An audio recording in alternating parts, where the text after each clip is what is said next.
এবং রাষ্ট্র পরিচালনায় যারা দায়িত্বে আছেন, সে বাচ্চা ছেলেই থাকুক আর সিনিয়র মানুষরা থাকুক, সবার প্রতি তো আস্থা রেখেছে মানুষ। কিন্তু মানুষের আস্থার সংকট হতে থাকবে। আপনার যদি বৈষম্য বিরোধী ছাত্র, তাদের যে অবদান, সেই অবদান তো আমরা গর্বের সাথে সবসময় উল্লেখ করি। এবং আপনাদেরকে সমর্থন করতে গিয়ে আমরাও তো ঘরে বসে থাকিনি, আমাদেরকেও তো জেলে যেতে হয়েছে ওই আন্দোলনে, আমার মতো আরো অনেক নেতাকে।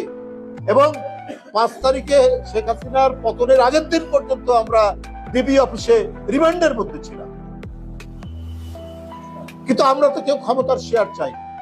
এখন বৈষম্য বিরোধী ছাত্ররা, তারা পতনের পর তারা কি রকম দেশ চায়, এবং সর্বপ্রথম হচ্ছে তারা এই দেশের শিক্ষানীতিকে কিভাবে গড়ে তুলবে, সেইটা তো হচ্ছে তাদের কাজ। এখন বৈষম্য বিরোধী ছাত্ররা যদি প্রতিটা মিনিস্ট্রিতে একটা করে কমিটি করেন, তাহলে এটা একটা রাষ্ট্রের যে ফাংশনাল একটা যে মানে আর্টিকুলেটেড যে একটা রাষ্ট্র, সে রাষ্ট্র তো হবে না, বিক্ষিপ্ত মানে বিপন্ন অবস্থা হবে।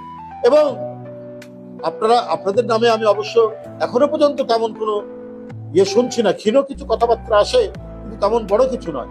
যে এটা যদি দেখে যে ছাত্ররা একটা মিনিস্ট্রিতে একটা কমিটি করে তারা চালাচ্ছেন, ব্যবসায়ীরা সব আপনাদের পিছনে ছুটবে এবং আপনাদের বালিশের নিচে টাকা দিতে শুরু করবে, এবং ক্রমাগতভাবে আপনার করাপশনের দিকে নিয়ে যাবে। আপনাদের প্রধান দায়িত্ব হচ্ছে ক্যাম্পাসের সবুজ চত্বর।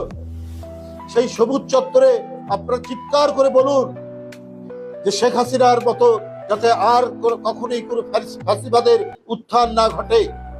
আপনারা সেই আওয়াজ তুলুন, সেই আওয়াজ সবাই শুনবে, এবং বিভিন্ন রাজনৈতিক দল, গণতন্ত্র মানা সরকার সবাই সেইভাবেই পলিসি নির্ধারণ করবে।